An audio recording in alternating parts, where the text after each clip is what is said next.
मैं हूं अनिल के अंकुर और आप देख रहे हैं जनता टीवी। जनता टीवी के इस खास कार्यक्रम यानी कि सीधा सवाल में आज हमारे मेहमान हैं उत्तर प्रदेश की वो पूर्वांचल में अच्छी शख्सियत रखने वाले, जो कि लगातार कहीं ना कहीं किसी रूप में अपने आप को चर्चा में रखते हैं और पेशे से डॉक्टर भी हैं, इलेक्ट्रो होम्योपैथिक के डॉक्टर। बाद में उन्होंने एक एसोसिएशन बनाई और उनके लिए संघर्ष भी किया। डॉक्टर साहब डॉक्टर संजय निषाद जी हैं, जिन्होंने लगातार उत्तर प्रदेश की राजनीति में एक अहम भूमिका निभा रहे हैं। इसमें कैबिनेट मंत्री हैं। कैबिनेट मंत्री होने के नाते मैं उनसे सीधा सवाल करूंगा। स्वागत है निषाद साहब, संजय जी आपका स्वागत है जनता टीवी के इस कार्यक्रम में। हमारा पहला सवाल आपसे ये है कि आप जब डॉक्टर थे तो वहाँ पे जनता का इलाज करते थे, क्या जरूरत पड़ गई कि आप जो है राजनीति में आ गए? देखिए, गरीबी एक बीमारी है और रिजर्वेशन उसकी दवाई है। आरक्षण संविधान एक तरीके का अस्पताल है और जो पार्टियां होती हैं उस संविधान के मुताबिक इलाज करती हैं। और इसीलिए जब हमारे पास 70% लोग ऐसे लोग आते थे कि गरीब हुआ करते थे, उनके पास पैसा नहीं हुआ था, ऐसे लोगों को हम लोग इलाज के लिए पैसे नहीं होते थे, हमें देना पड़ता था। तो ये आया कि जो 20% लोग हैं उनके पास ऐसा पैसा है, वो कहते थे बढ़िया इलाज हो, अस्पताल बढ़िया बनाओ, बताइए हमें। 10% ऐसे होते थे, कहते थे कि हमें बढ़िया इलाज लीजिए। लेकिन 70% ऐसे होते थे कि उनके पास कोई पैसा नहीं होता था और उन्हें उसमें से 30% ऐसे होते थे जिन्हें हमें किराया भाड़ा भी देना पड़ता था। तो ये जो आर्थिक विषमता थी उसमें पता जब शुरू किया तो आया कि ये दुनिया जो है, एक राजा पहले नीति बनाते थे जिसे राजनीति कहते हैं, और नीति कुछ होता नहीं है कि जनता के पैसे का अभिभावक है और जनता के पैसे का भविष्य है और जनता की सुरक्षा देना है, जनता को विकास करना है, उन्हें न्याय देना है और देश का विकास करना है। लेकिन जब ये विदेशी आ गए, मुगल आ गए, तो इनसे जजिया कर लेना शुरू किया, तलवार के बदौलत यहाँ झंडा लगाना शुरू किया, धर्म परिवर्तित, मतलब कॉन्सेप्ट बदल दिया। उन्होंने कहा कि देखो, हम भगवान के भेजे हुए आदमी हैं, अल्लाह के भेजे हुए आदमी हैं और हम आपके विशेष दूत हैं और मेरे रास्ते पर चलोगे तो आपका भविष्य, आने वाली पीढ़ी सही हो जाएगी। तो लोगों ने वर्तमान छोड़कर भविष्य के चक्कर में धर्म बदल लिया, वर्तमान भूल गए और उसका नतीजा हुआ कि सोच बदलने की वजह से यहाँ के लोग गुलाम हो गए। 750 बरस मुगल लूटते रहे, तमाशा देखते रहे धर्म के आधार पर। धर्म के आधार पर लिखा था कि एक पर जो क्षत्रिय होगा वही लड़ेगा, ब्राह्मण नहीं लड़ेगा, मंत्र बजाएगा, बाकी लोग जो और जनता है 90% लोग वो लड़ाई में भाग नहीं लेंगे। ये बहुत ज़रूरी है क्योंकि जब क्षत्रिय लड़ेगा तो 5% क्षत्रिय में 2.5%। आपको ये नहीं लगता कि धर्म की राजनीति हो रही है, ये वोटों के लिए हो रही है? देखिए, धर्म से लोगों की सोच बदल जाती है, सोच से लोग नीचे रहते हैं। 31 दिसंबर 1949 को पंडित जवाहरलाल नेहरू ने मीटिंग की थी और उनको political God father upper caste नियुक्त किया गया था, माना गया था। उन्होंने एक तरीका संदेश दिया था, एक सोच बदला कि today is the chosen bye God of the upper caste, but after the 26 days, 26 January 1950, implement the Constitution of India, you are not chosen by God, you are chosen by public।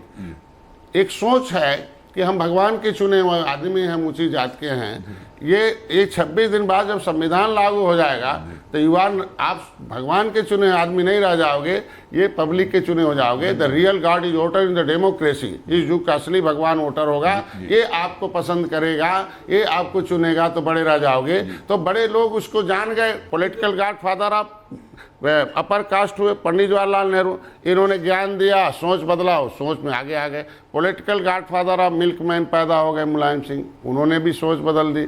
Political godfather of जो है लेदरमैन हो गए कांसीराम, सोच बदल दी। उनके पास सोच क्या था, पिछला जन्म मेरा खराब है इसलिए खराब घर में पैदा हो गए।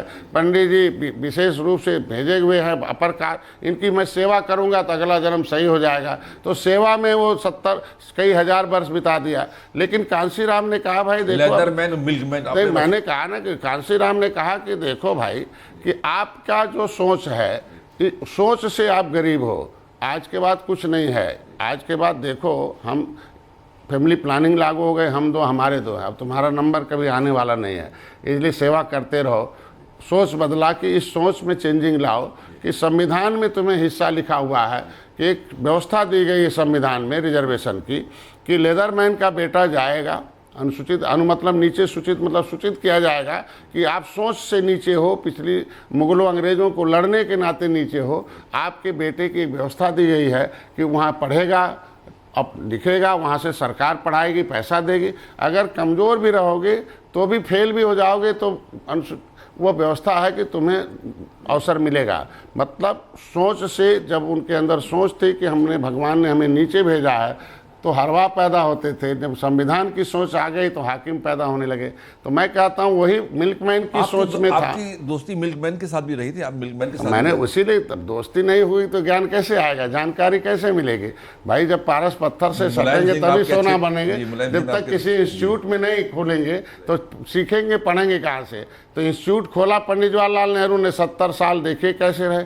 इंस्टीट्यूट खोला कांसी राम ने, 30 साल सत्ता में रहे। इंस्टीट्यूट खोला मिल्कमैन ने, देखो 30 साल रहे।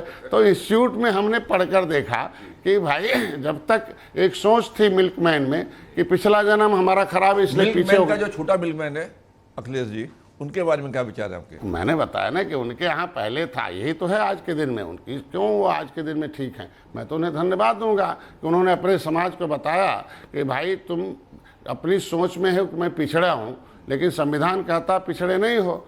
तो उन्होंने अपने इस सोच से अपने समाज में, लेकिन निषाद समाज ने तो राम जैसे भगवान को नैया पार कराई थी। नहीं, उन्हीं का नैया पार नहीं किया, कांग्रेस को भी उतारा, सपा बसपा को उतारा, संख्या उनकी क्या है आज? क्यों नहीं? हमारे लोगों ने, जब प्रेम था तो कांग्रेस हीरो थी, और उसी प्रेम की जाल में फंसा के कांग्रेस ने हमें जीरो बना दिया। नौकरी में, पैसे में, धन में, शिक्षा में, सब में जीरो बना दिया। क्रिमिनल ट्राइब्स एक्ट इंक्वायरी, अभी आप भाजपा के साथ इसको पूरा कर लीजिए। Criminal tribes act inquiry committee 1949-50 ये कहता है कि 193 जातियाँ उत्तर प्रदेश में हैं, 578 जातियाँ पूरे देश में, जिन्होंने ऊपर क्रिमिनल कास्ट घोषित किया था। ब्रिटिश पार्लियामेंट में कहा डॉक्टर का बेटा डॉक्टर होता है, इंजीनियर का बेटा इंजीनियर होता है, और वकील का बेटा वकील होता है। बदमाश और डकैत, कतली का बेटा बदमाश कतली है, ये निषाद मछुआरे बदमाश कतली हैं, इनको जन्मजात अपराधी करो। ये देश को आज़ाद कराने वाले को जन्मजात अपराधी घोषित किया हो, देश को आज़ाद कराया हो, खून से सींचा हो, देश नदियों में डूबो के गला काट कर मारा हमारे लोगों ने, जेल के सलाखों में रहे।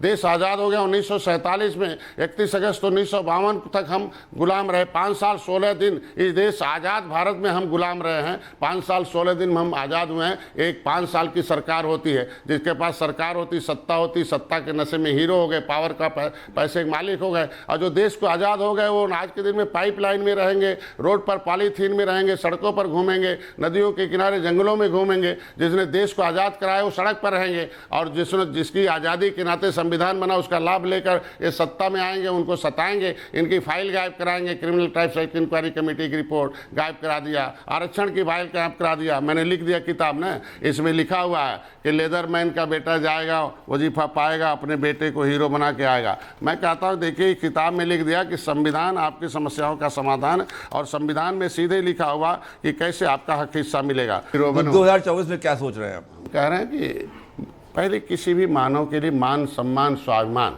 फिर रोटी, कपड़ा और मकान होता है।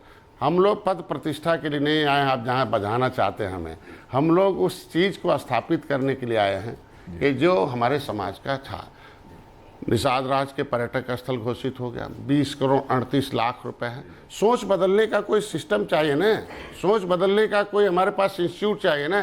तो निषाद राज का किला हमारे समाज की सोच बदल रहा है। पहले हम 26 लोग गए थे, फिर पहले 26,000 लोग गए, अभी 26 लाख लोग जाएंगे, समय आने का 26 करोड़ लोग जाएंगे। सोच बदल जाएगा, सत्ता इनके हाथ में आ जाएगा। कि आपका जो दर्द है वाकई में समाज के लिए है, पिछड़ों के लिए है, दलितों के लिए है, जो गरीब गुरबे हैं उनके लिए है। तो आपको ऐसी क्या जरूरत पड़ी? अभी आपने प्रधानमंत्री को अपने खून से चिट्ठी लिखी। देखिए, डॉक्टर निर्दयी होता है, वो रोग को कैसे निकालता है, कोई दर्द उससे नहीं होता है। अब बिना दर्द ये रोग निकलेगा नहीं। तो मेरे समाज को दर्द देने वाले रोगी थे कांग्रेस, सपा, बसपा, ये लूटने वाले थे। तो मैंने बेदर्दी से इनके खिलाफ सेना तैयार किया। मैंने कहा इनका सत्ता से पहले हटाओ, रोड़ा हटाओ, फिर अपने हिस्सा पाओ। तो ये सारी सेना तैयार हो गई पढ़े लिखे नौजवानों की। अब जय निषाद राज घर घर जा रहा है और ये फिर उनको यही भा रहा है। त्रेता का जो मिलन था मोदी ने गले लगाया है। अपने बेटे पर समाज ने विश्वास किया और विश्वास के कि हमारे ऊपर ट्रस्ट किया अगर मेरा समाज, तो मैंने उनसे बताया मैं मंत्री नहीं हूँ, संतरी हूँ, मैं तुम्हारा वकील हूँ। पहले वकील जो जाते थे पिछली सरकारों में वो पिछली सीट पर बैठा दिए जाते थे, कभी बोलने नहीं दिया। पूरे 70 साल का इतिहास है किसी निषाद नेता का, किसी निषाद के बेटे का। जब वोट लेना होगा तो ये निषाद राज हैं, और जब वोट मिल गया सत्ता में आ गए तो उनके नेता के जो कपड़े थे वो बदबू आती थी। कभी न मंत्रिमंडल में बैठाया न कभी बडल में बैठाया। कोई मुख्यमंत्री अपने बगल में किसी निषाद नेता का फोटो नहीं देखेंगे, फोटो हुए नहीं देखेंगे। बात तो अलग ही बात छोड़िए। प्रधानमंत्री जी ने 26,000 करोड़ रुपया दिया। कांग्रेस ने पूरे 67 साल में केवल 3,000 और 26,000 करोड़ रुपया, और फिर जो है 12,000 करोड़ अलग से दे दिया। मतलब पूरे 39,000 करोड़ के आसपास जो है केंद्र सरकार ने दिया इनके विकास। उत्तर प्रदेश में भाई आपने कहा शिक्षा वो शेरनी का दूध है, पिएगा जरूर, गरजेगा वो जरूर। आपकी सारी 25 करोड़ रुपया अपने लोगों को शिक्षित कराने के लिए आए हूँ। अम्बेडकर ने भी अपने लोगों को शिक्षित कराने के लिए पैसा लाया। माननीय मुलायम सिंह ने लिए शिक्षा के लिए तमाम केंद्र खोला। मैं भी शिक्षा के लिए 25 करोड़ लाया हूं। अभी उसे 25,000 करोड़ में बदलवाऊंगा, कह के मोदी अमित शाह जी से, योगी जी से। खाता तो खुल गया ना, अब खाता ही नहीं था, कहीं पता ही नहीं था। हम अपने सब लोगों को कोचिंग कराएंगे, शिक्षा देंगे, बच्चियों को पढ़ाएंगे, वहाँ गांव में मैरिज हॉल बनवाएंगे, गांव में घर दिलवाएंगे, इलाज कराएंगे, इनके विकास के लिए, व्यापार सिखाने के लिए इनके लिए 50 लाख हर साल है। तो ये इनको जब हम आगे लाएंगे तभी आगे बढ़ेंगे, उसी में राजनीति भी पढ़ाएंगे। चलिए साहब, आपका बहुत शुक्रिया। आपने निषाद समझाया, पिछड़े वर्ग के लिए आपने बहुत कार्य किया। ऐसे ही आपने उद्देश्य में, अपने लक्ष्य में ऐसे सफल होते हैं। नमस्कार, धन्यवाद।